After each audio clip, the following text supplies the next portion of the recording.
이스라엘의 3대 절기가 있습니다. 유월절, 맥추절, 초막절입니다.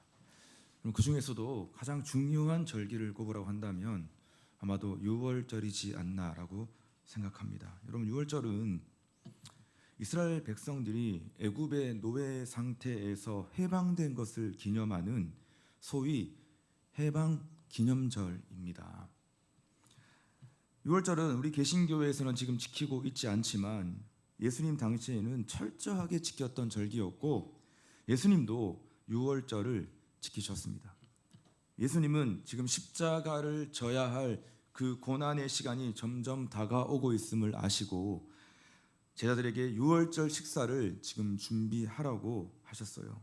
오늘 본문 15절의 말씀을 보면 이르시되 내가 고난을 받기 전에 너희와 함께 이 유월절 먹기를 원하고 원하였노라. 그러니까 유월절 음식을 먹으면서 지금 우리가 잘 알고 있는 최후의 만찬을 하자고 하시는 거죠. 자, 이때 예수님이 제자들에게 유월절 떡과 음료를 지금 나눠 주시면서 하셨던 말씀이 바로 오늘 본문 19절에서 20절 말씀입니다. 우리 같이 한번 한 목소리 해볼까요? 시작.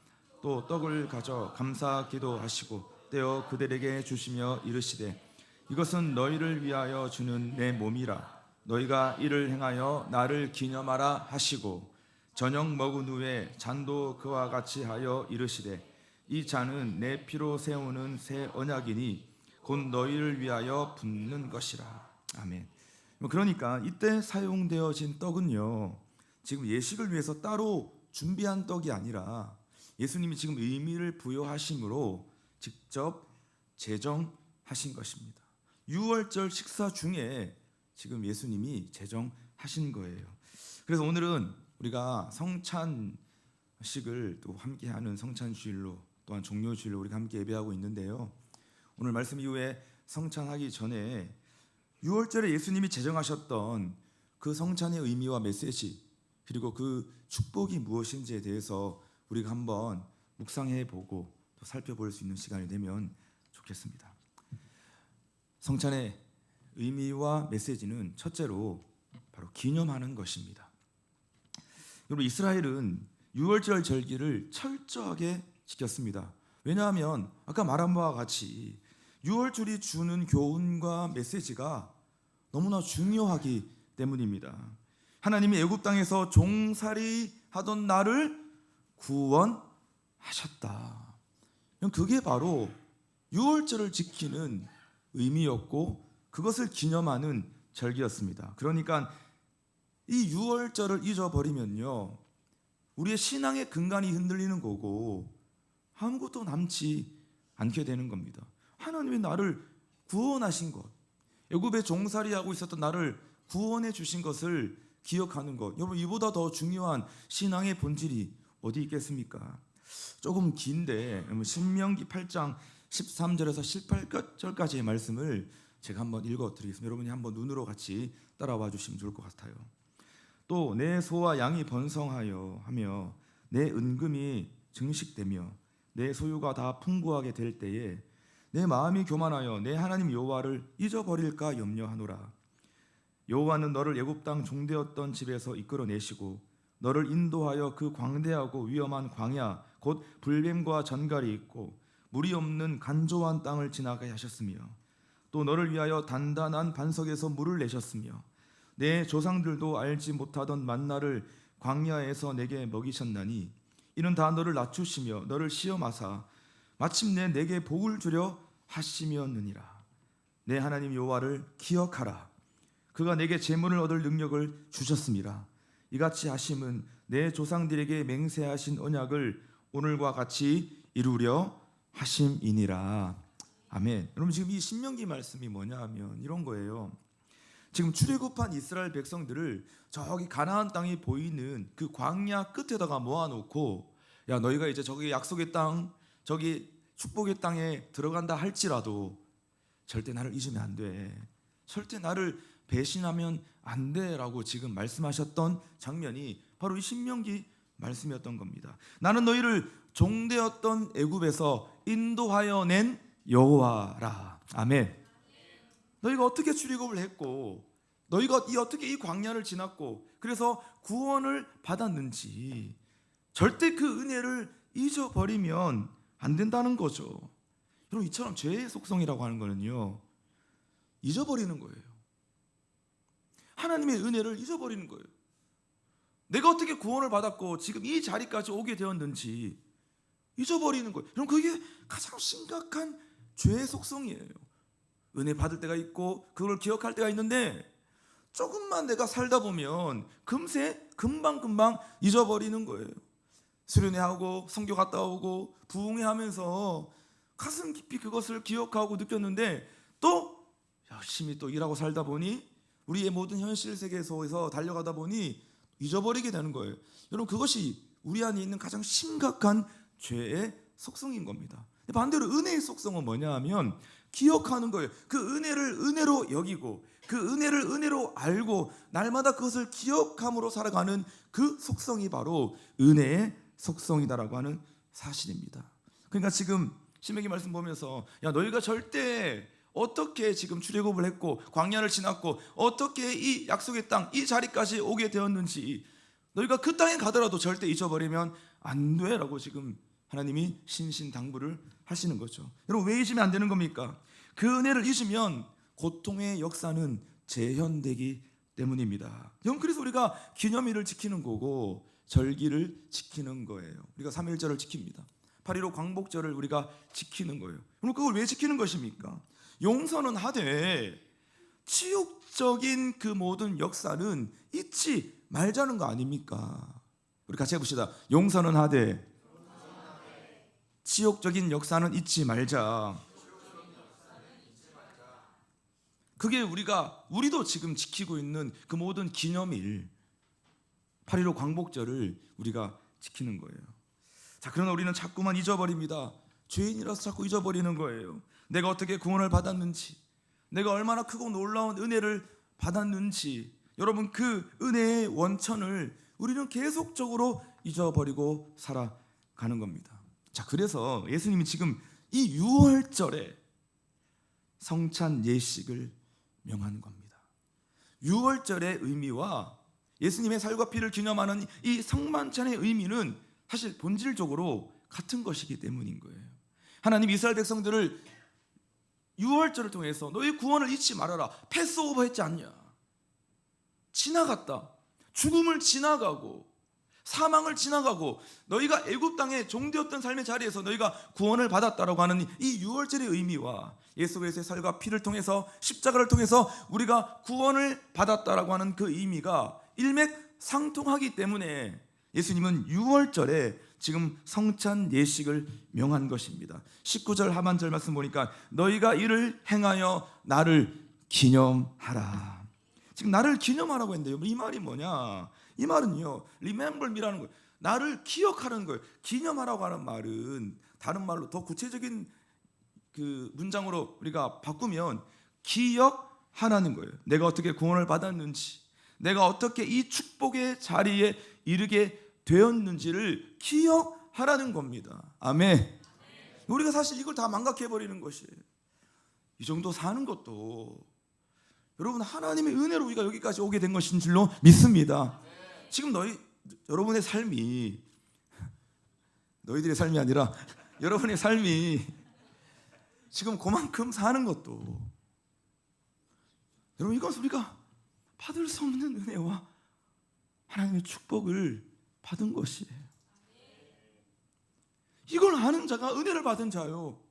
이걸 아는 자가 십자가의 그 사랑에 대한 의미를 알고 살아가는 하나님의 사람들인 것입니다. 기억하라는 거예요. 사랑하는 여러분, 예수님 나에게 어떤 일을 행하셨습니까? 나의 죄를 위해서 십자가상에서 살을 찢으시고 피를 흘려 주셨습니다. 그래서 그 보혈의 능력이 지금 이 자리에 우리가 서게 될 수 있도록 하나님이 보혈의 능력으로 우리를 붙잡아 주신 것입니다. 멈추지 않고 끝까지 추격하는 그 십자가의 사랑이 지금 오늘 우리를 살려주신 것인 줄로 믿습니다. 그러므로 성찬식은 나를 위해 죽으신 그 그리스도를 뭐한다? 기억하고 기념하는 거룩한 예식입니다. 다시, 그러므로 성찬식은 우리가 지금까지 평생 해왔잖아요. 이 성찬식은 나를 위해 피 흘려 죽으신 그 그리스도를 기억하고 기념하는 거룩한 예식입니다. 종교개혁을 거치면서 이 성찬의 신학적 논쟁은 끊임없이 이어지고 있습니다. 즉 성찬에 사용하는 떡과 잔에 대한 논쟁인데요, 이게 신학교 가면 배우는 건데 여러분들은 아마 배우지 않았을 거예요. 이 떡과 잔이 과연 뭐냐라는 거예요. 우리가 지금 예수님의 살과 피를 기념한다고 하면서 떡과 잔을 주님의 몸을 먹고 주님의 피를 우리가 마신다 이렇게 말을 하고 있는데, 초대교회에서는 오유도 받았어요. 야, 사람들 사람의 피를 마시는, 사람 인육을 먹는 저 그리스도인들, 야 정말 잔인하다. 외부에서 봤을 때는 주님의 살과 피를 마신다고 하니까 야 저 완전 식인종 아니냐, 이런 오해를 받을 정도로 우리는 이 주님의 살과 주님의 피를 마시는 이 성만찬의 여러분 이 예식은 초대교회 당시부터 지금까지 이어져 내려오고 있는 교회의 거룩한 성례전이잖아요. 여러분 그렇다면 이 논쟁이 지금 끊임없이 이어지고 있는 거예요. 그래서 지금 카톨릭은 토마스 아퀴나스의 가르침을 이어받아 지금도 여전히 화채설을 주장하고 있습니다. 화채라는 뭐냐면 수박 화채가 아니라 화채, 몸으로 변했다는 거예요. 실제로 이 떡과 잔은, 이 포도주는 성찬식 할 때 실제 그리스도의 살이고 실제 그리스도의 피로 변한다. 여전히 지금 성당은요 화채설을 주장하면서 여러분 아주 조심스럽게, 그래서 예전에는 사제만 여러분 이 잔을 마셨습니다. 왜? 실제 주님의 피니까 마시다가 흘리면 큰일 나는 거잖아요. 그래서 떡만 주고 피는 사제들만 마시게 됐습니다. 지금도 여러분 성당에서 행해지는 이 성찬 예식은 아주 조심스럽게 다뤄지고 있습니다. 왜냐하면 여전히 이 화채설을 주장하고 있기 때문입니다. 그런데 종교개혁자 쯔빙글리는 아니다. 그게 어떻게 실제로 주님의 살과 피냐, 그냥 상징적인 것이다, 상징설을 주장하고 있어요. 그런데 여러분 우리가 믿고 있는 칼빈은 뭐라고 얘기하고 있냐면, 칼빈은 이 성찬의 떡과 잔은 영적 임재설이다라고 주장을 하고 있는 것이에요. 영적 임재설이 뭐냐면요, 쉽게 말하면 성령의 임재로 말미암아 우리가 그리스도의 몸을 경험할 수 있다는 거예요. 실제 그리스도의 몸과 피는 아니지만, 그리고 그것도 단순히 상징도 아니다. 우리는 성령의 임재하심으로 말미암아 이 성찬 예식을 진행하는 이 가운데 우리는 실제로 그리스도의 몸을 경험할 수 있는 시간을 우리가 가질 수가 있다. 이것이 칼빈이 주장했던 여러분 영적 임재설입니다. 다시 말해서 이 영적 임재설은 뭐냐 하면요, 성령께서 감동하시면 우리도 지금 2000년 전에 주님이 찍히신 그 골고다 언덕으로 우리가 돌아갈 수 있다는 겁니다. 시공을 초월해 성령의 감동하심, 성령의 임재하심으로 말미암아 우리도 그 역사적인 현장 가운데 주님이 피 흘리시고 주님이 찍히셨던 그 골고다 언덕, 갈보리 언덕에 우리도 다시 그 현장으로 생생하게 들어가 주님의 몸과 주님의 피를 우리는 경험할 수 있다. 이것이 바로 칼빈이 주장했던 영적 임재설. 우리는 이것을 받아들이고 우리는 이것을 믿음으로 지금도 우리는 성찬 예식을 하고 있는 것이에요. 사랑하는 여러분, 오늘 성찬식을 통해서 주님이 계신 그 십자가의 현장 속으로 들어갈 수 있기를, 그 자리에 설 수 있기를 주의 이름으로 축원합니다.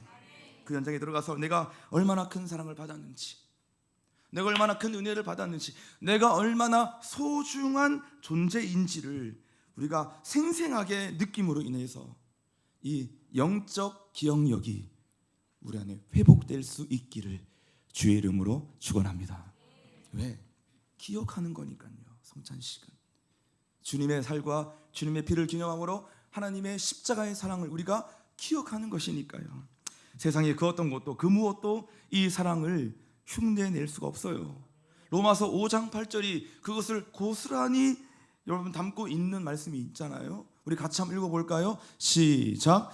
우리가 아직 죄인 되었을 때 그리스도께서 우리를 위하여 죽으심으로 하나님께서 우리에 대한 자기의 사랑을 확증하셨느니라. 아멘. 성찬을 통해서 날 위해 찢겨 죽으신 그 그리스도의 사랑을 날마다 기억하고 기념할 수 있는 저와 여러분의 삶이 될 수 있기를 주의 이름으로 축원합니다. 자, 그렇다면 이 십자가의 사랑이 우리에게 날마다 기억된다고 한다면 우리는 어떻게 살아갈 것인가에 대한 문제입니다. 이것을 우리가 알고 기억하고 회복했다고 한다면, 내가 이 사랑을 안다고 한다면 그냥 알고 땡이 아니라 그럼 우리는 어떻게 살아가야 할 것인가에 대한 문제. 하나님의 백성들은, 그리스도인들은 항상 이 고민과 이 질문이 우리 삶의 모든 묵상 가운데 등장해야 되는 거예요. 그래서 제자반할 때, 제가 묵상과 큐티를 가르칠 때 가장 강조하는 게 뭐냐면, 그러면 우리가 어떻게 살 것이냐, 어떻게 적용할 것이냐에 대한 부분을 다루잖아요. 설교를 들어도, 설교 때가 은혜를 받았도 하는데 예배 시간이 끝나고 나면 그거는 설교 시간에 받은 은혜고, 나는 내 스타일로, 나는 내 삶의 방식, 나는 내 사고방식으로, 나는 내 삶의 습관으로 난 살 거야. 여러분, 그렇게 살아가는 성도들이 얼마나 많이 있습니까? 그냥 은혜는 설교 시간에만 받는 거야. 예배 시간에만 받는 거 아닙니까, 여러분? 끊임없이 나는 어떻게 살 것인가, 내 삶에 이것을 어떻게 적용하며 살 것인가에 대한 질문, 이 물음 앞에 우리는 답을 해야 되는 것입니다. 저 어떻게 살 것이냐? 첫째, 감사하며 살아가야 한다고 주님은 말씀하고 있습니다. 예수님은 유월절에 떡과 잔을 나누시면서 뭐 하셨냐? 감사하셨어요. 여러분 17절 상반절의 말씀 보면, 이에 잔을 받으사 감사 기도를 하시고, 여러분 또 19장 3절에 보면 또 떡을 가져 감사 기도 하시고, 성찬이라고 하는 이 단어 자체가 가지고 있는 뜻, 성찬을 영어로 유카리스트라고 하는 단어인데요, 이 유카리스트는 헬라어 유카리스토스에서 나온 단어입니다. 이 단어의 뜻이 뭐냐면 감사라고 하는 뜻이에요. 여러분, 그러니까 성찬은 한마디로 하나님의 은혜에 감사하는 예식이에요. 우리의 삶에 이 감사가 희미해지면 신앙 자체가 흔들릴 수밖에 없거든요. 신앙과 감사는 연결되어 있는 겁니다. 이 은혜에 감사하는 것이 신앙생활 하는 거예요.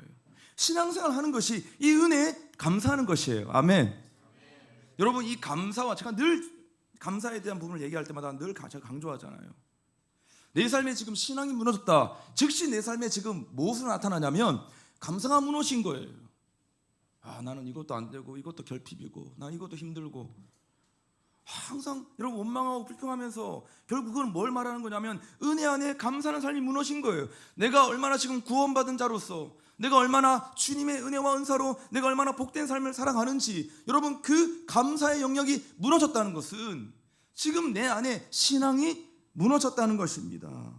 그래서 우리가 우리의 삶에 이 감사가 희미해지면요, 신앙 자체가 흔들릴 수밖에 없다. 참신앙은 이 은혜 감사함으로 출발하는 것인 줄로 믿습니다. 다시 말해, 하나님의 은혜를 기억하고 기념한다면 감사하는 삶은 자연스럽게 따라오는 삶이다. 그럼 어떻게 살 것이냐? 이 사랑을 알고 이 사랑을 기억한 사람은 어떻게 살 것이냐? 첫째도 감사하고, 둘째도 감사하고, 셋째도 감사입니다. 그래서 땡크의 어원이, 감사들한 이 땡크의 어원이 띵크에서 왔다고 했잖아요. 땡크와 띵크의 어원은 같아요. 그러니까 기억해보고 생각해보고 고민해보면 어떻게 된다? 감사가 나온다는 것이에요. 사랑하는 여러분, 하나님의 손길을 기억한다면, 하나님의 그 은혜와 사랑을 기억한다면 감사의 삶이 반드시 구현되어져야 합니다. 여러분 속해 있는 모든 삶의 자리, 직장과 가정과 교회와 공동체 안에서 날마다 그 감사의 정신이 구현되어질 수 있기를 주님의 이름으로 축원합니다. 어느 날 성 프란시스 제자들이 가서 물었습니다. 선생님, 어떻게 하면 겸손해질 수가 있습니까? 프란시스는 이렇게 대답을 했어요. 제발 한 번만 예수님을 진실되게 쳐다보게나. 그러면 인간은 결코 교만할 수가 없다네. 제발 한 번만이라도 예수 그리스도의 그 십자가를 좀 진실되게 쳐다보게나. 그럼 절대 인간은 교만할 수 없고 겸손해질 수밖에 없다네. 사랑하는 여러분, 오늘 성찬 지식을 통해서 내 삶의 모든 불평과 원망, 모든 심통, 모든 것들이 사라지고 은혜 안에 감사할 수 있는 이 자유가 회복될 수 있기를 주님의 이름으로 축원합니다. 지금 나는 심통이 있지는 않나, 화가 나 있지는 않나. 어떤 사람 보면요, 항상 화가 나 있어요. 그래서 가까이 가지를 못하는 거예요. 사람들이 소리는 지르지 않아도 지금 원망 가운데 있고 화난 상태인 걸 다 알거든요. 왜냐하면 우리는 다 영적인 존재이기 때문에. 여러분, 그리스도인은 이 십자가의 사랑을 경험한 사람은 절대 화난 상태로 있으면 안 돼요. 심통이 있으면 안 돼요. 원망과 시비가 있으면 안 되는 것이에요. 있다고 한다면 빨리 풀고 화해하고 자유케 되고 하나님의 은혜와 사랑과 십자가의 능력을 다시 회복하고 기억하고 은혜의 삶의 자리를 반드시 확보해야 되는 것이, 그것이 우리가 살아가야 할 우리의 삶의 자리인 것입니다. 둘째, 이 하나님의 사랑을 우리가 기억하고 기념한다면 어떻게 살아야 되냐? 그 사랑을 전파하며 살아가야 한다고 말씀하셨습니다. 우리는 예수님께서 죽으심으로 살아났습니다. 죄와 허물로 죽을 뻔한 게 아니라 우리는 죄와 허물로 완전히 죽었던 존재인데 예수님이 나의 죄를 위해서 대신 죽으심으로 말미암아 우리는 살아나게 된 존재인 것이에요. 그러니까 우리는 이 가치 있는 예수님의 죽음을 어떻게 해야 된다? 그냥 유기해야 되나? 땅에 묻어야 되나? 아닌 거예요. 세상에서 가장 이 가치 있는 예수님의 이 죽음을 우리는 전파해야 한다. 여러분, 그것이 바로 성경의 메시지인 것입니다. 고린도전서 11장 26절 말씀, 너희가 이 떡을 먹으며 이 잔을 마실 때마다 주의 죽으심을 그가 오실 때까지 전하는 것이라. 할렐루야. 정말 우리가 이 떡과 이 잔을 마셨다면, 여기에 참여했다고 한다면 우리 이제 뭘 전하고 살 것인가에 대한 부분을 다루고 있잖아요.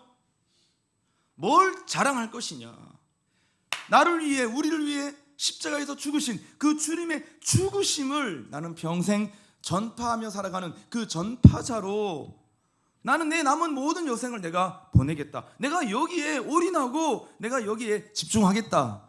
일을 하거나 먹고 살 때나 뭐 어디에서 거할 때나 항상 내 안에 있는 내 중심의 마인드는 어떻게 해서든지 내가 주님의 죽으심을 내가 전하며 살겠다.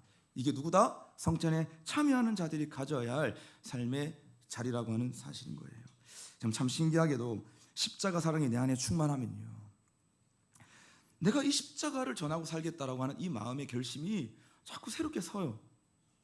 근데 반대로 내 안에 이 십자가의 사랑이 충만하지 않다라고 하면 부담스럽고, 나 언제까지 이렇게 살아야 되나? 나 언제까지 이렇게 리더하고 살아야 되나? 나 언제까지 이렇게 봉사하며 살아야 되냐? 나 언제까지 이렇게 순장해야 되나? 나 언제까지 이렇게 헌신하며 살아가야 되나? 정말 좀 끝나면 좋겠다. 여러분, 이런 마음이 언제 오냐면 십자가의 사랑이 내 안에 충만하지 않는 거예요. 근데 신기하게도 십자가의 사랑이 충만하고 십자가의 능력이 나에게 임하고 성령의 충만함이 임하면요, 맨날 새로운 결심이 서는데, 그게 뭐냐면 내가 이 십자가를 위해 살겠고 이 십자가의 복음을 내가 전파하며 살겠습니다. 거기에 막 심장이 뛰고 거기에 내 삶의 소망과 비전과 꿈이 막 생겨나게 되어지는 것입니다. 사도 바울이 그랬잖아요. 항상 십자가의 사랑과 능력에 충만했던 그의 삶의 고백이 무엇이었습니까? 사도행전 20장 24절 말씀, 우리 같이 한번 큰 소리로 선포합시다. 시작.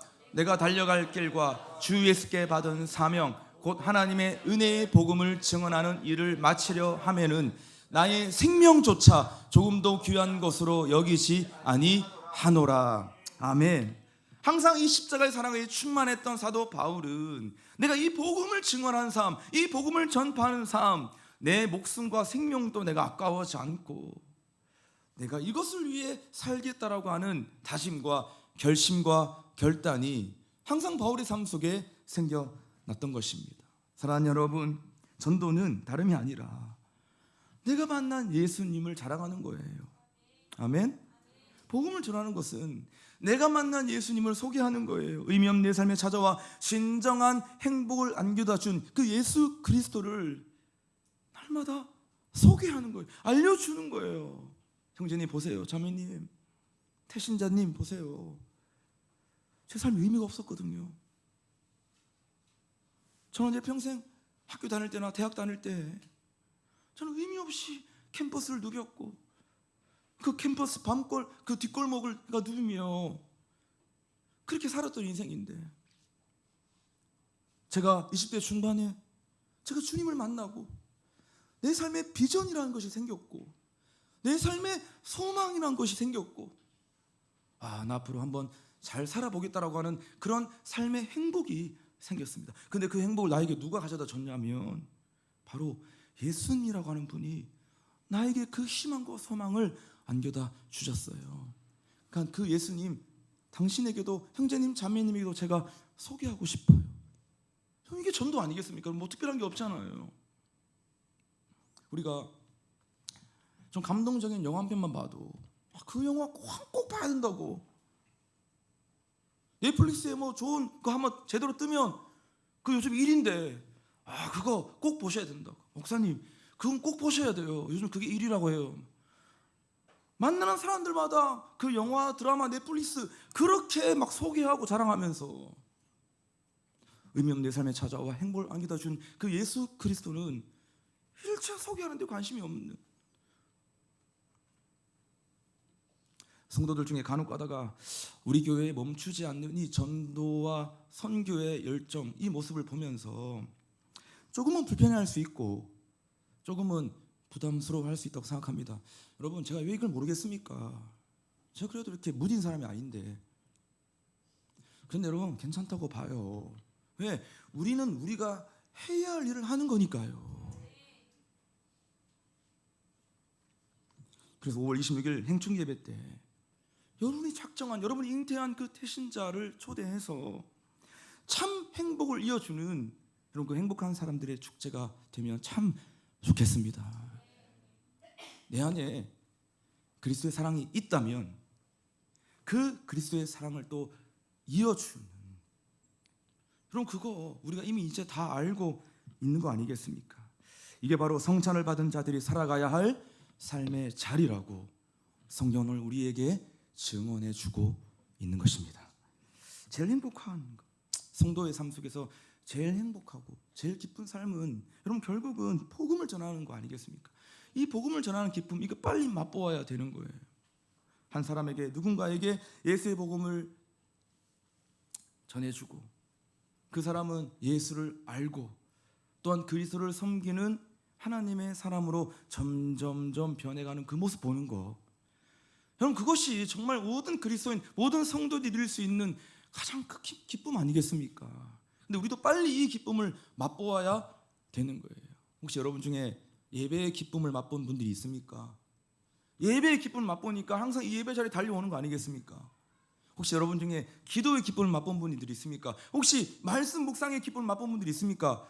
여러분 그거 다 우리가 그 기쁨을 맛보아야 되는데, 우리가 정말 맛보아야 될 기쁨이 뭐냐 하면 또 다른 누군가에게 복음을 전했을 때 그 사람이 하나님의 사람으로 점점 성장하고 변해가는 그 모습을 보는 그 기쁨, 여러분 그 기쁨을 우리가 빨리 맛보아야, 그걸 빨리 우리가 적응을 해야 우리가 남아있는 인생, 정말 가치 있는, 비전 있는 삶을 우리가 살아갈 수가 있는 거예요.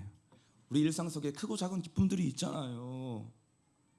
꼭 우리가 예배하는 기쁨 아니고도 우리가 코미디 프로그램을 봤을 때도 막 웃을 수도 있고, 누군가에게 재밌는 이야기를 들었을 때 웃을 수도 있고, 맛있는 음식을 먹을 때도 웃을 수도 있고 기쁠 수도 있고, 내가 좋아하는 거 소유했을 때도, 내가 그거 샀을 때도 내 안에 그런 크고 작은 기쁨이 있을 수 있어요. 근데 그게 여러분 중요한 것이 아닌 게 아니라, 우리가 정말 맛보아야 할 기쁨, 음미해야 될 그 기쁨은, 추구하고 절망적으로 삶을 살아갔는데 저 사람이 나를 통해서 도움받아 복음을 듣고 예수를 알게 되어서 진짜 복된 인생으로, 생명의 인생으로 거듭나가는구나. 여러분 그 모습 볼 때 진짜 우리 안에 엔돌핀이 돌고, 엔돌핀의 4,000배 이상이라고 하는 다이돌핀이 우리 가운데 도는 거예요. 그래서 어떤 사람은, 강연자는 그런 말 하더라고요. 웃을 때 엔돌핀이 도는데 그 엔돌핀 돌 때마다 우리가 생명이 8초 연장된다. 근데 엔돌핀보다 4,000배 이상의 강력한 호르몬이 있는데 그게 뭐냐 하면 다이돌핀이다. 근데 그 다이돌핀은 언제 우리 가운데 생겨나겠냐면 진리를 깨닫고 진리를 전하고 진짜 노다는 누군가를 살려내는 그 순간 우리에게 다이돌핀, 엔돌핀이 4000배가 되는 다이돌핀이 우리 가운데 생성된다라고 말했어요. 여러분, 과학에서도 여러분 그 말을 하고 있는 것이에요. 사랑하는 여러분, 예수를 전하는 또 다른 누군가들에게 생명의 복음을 전하는 이 기쁨을 경험할 수 있고 느낄 수 있기를 주의 이름으로 축원합니다. 말씀 맺겠습니다. 성찬은 성도만이 누릴 수 있는 축복이요 특권입니다. 성찬이 주는 영적 유익은요 엄청난 거예요. 이건 단순한 형식과 절차가 아닌 것이에요. 여러분, 그래서 안디옥 교회 감독이었던 이그나티우스는요 이런 말을 했어요. 성찬을 가지고 어떻게 표현을 했냐면, 성만찬은 불사의 약이요 죽음의 해독제다. 불사의 약, 죽지 않는 약이고 죽음의 해독제다. 죽어 있는 영혼이 이 성만찬에 함께 참여해 주님의 살과 주님의 피를 먹고 마시고 주님의 성찬을 경험하면 내 안에 죽음의 모든 영이 떠나가고 생명을 얻는 놀라운 신비의 역사가 이 성만찬의 시간 가운데 일어난다. 그게 성만찬을 표현할 정도로 성만찬은 엄청난 능력을 가지고 있는 겁니다.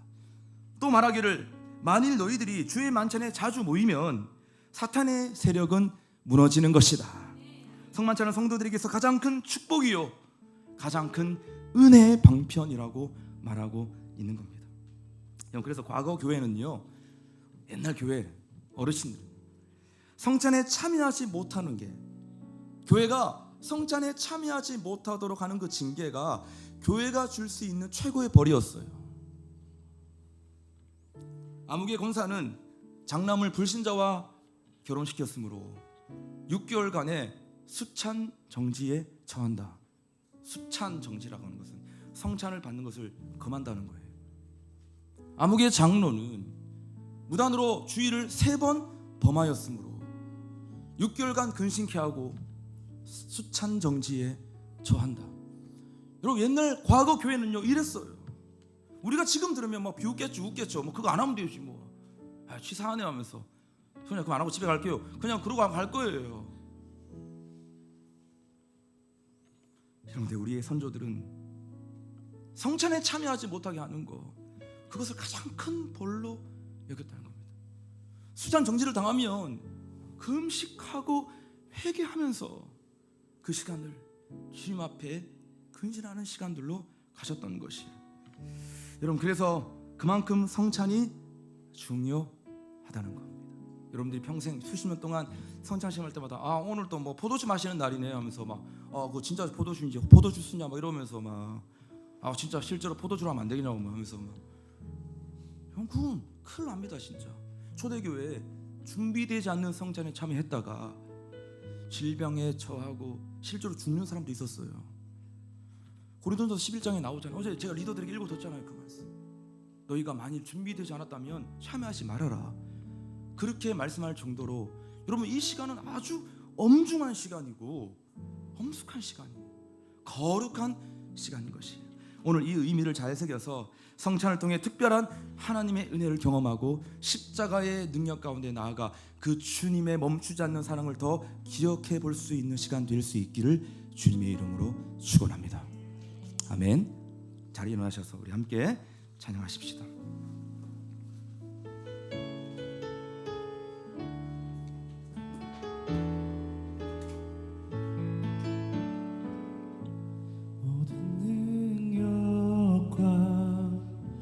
모든 권세 모든 것 위에 뛰어나신 모든 것 위에 뛰어나신 주님, 세상이 증량할 수 없는 지혜로 모든 만물 창조하셨네. 모든 나라와 모든 보좌, 이 세상 모든 경이로움보다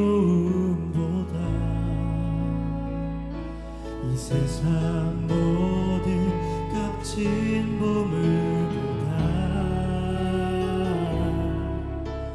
더욱 귀하신 나의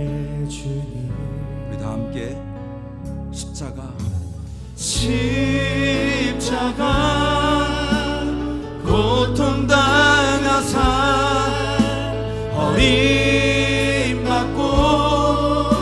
외면당하셨네. 짓밟힌 장미꽃처럼 나를 위해 죽으셨네. 나의 주. 모든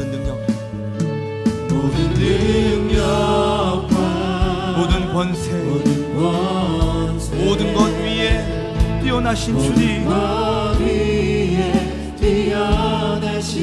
주님, 세상이 증명할 수 없는 지혜로 증명할 수 없는 지혜로 모든 만물을 창조하셨네. 창조하셨네. 모든 나라와 모든 보좌 모든 보좌 이 세상 모든 경이로움보다 모든 경이로움보다 이 세상 모든 값진 보물보다 더욱 귀하신 나의 주님, 귀하신 나의 주님. 십자가 고통당하사 버림받고 외면당하셨네.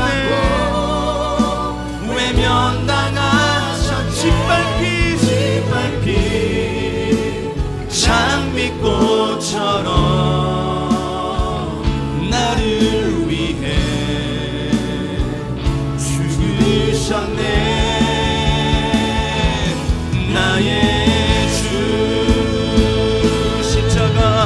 십자가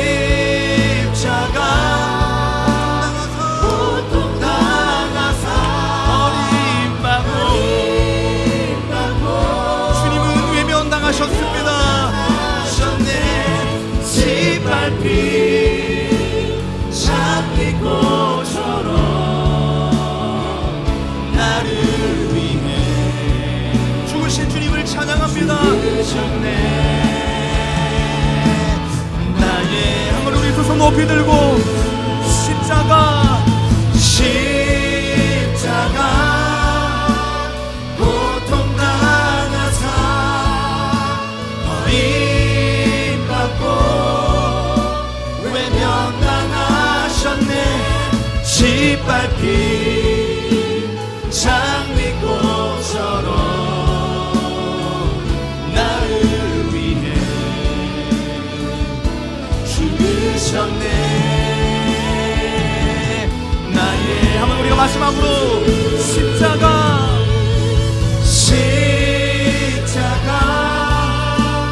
고통당하사 버림받고 외면당하셨네. 짓밟힌 장미꽃처럼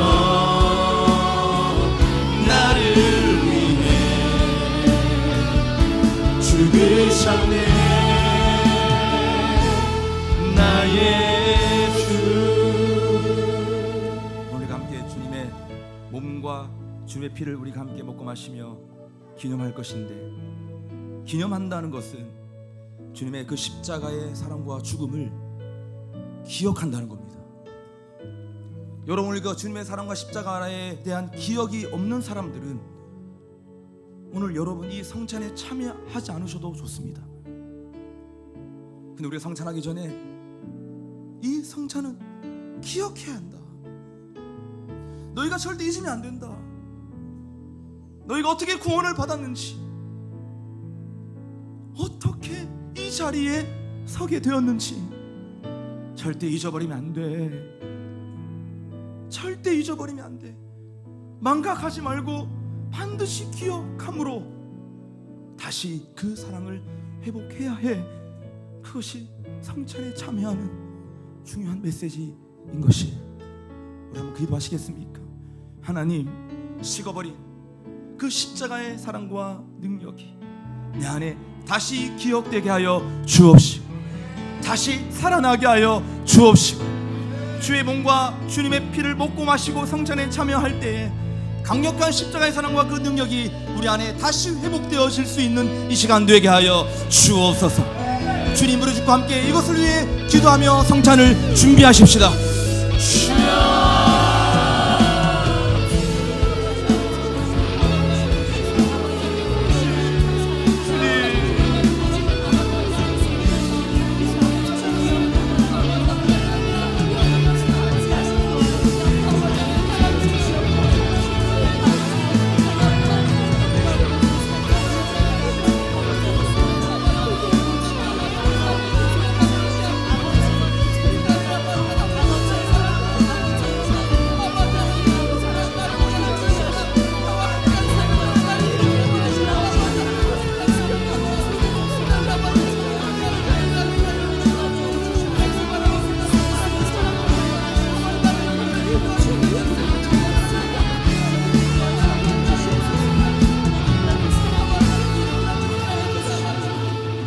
기도하실 때는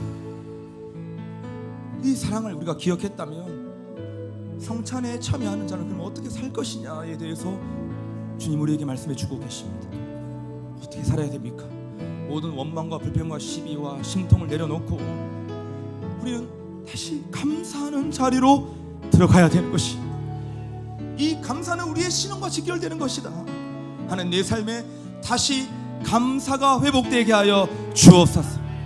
그리스도의 복음을 전파하는, 주의 죽으심을 주님 오시는 날까지 전파하는 그 십자가의 정신, 복음의 정신이 회복되게 하여 주옵소서. 이 두 가지를 놓고 우리가 다시 한번 주님 무릎 꿇고 주 앞에 기도하며 나아가십시다.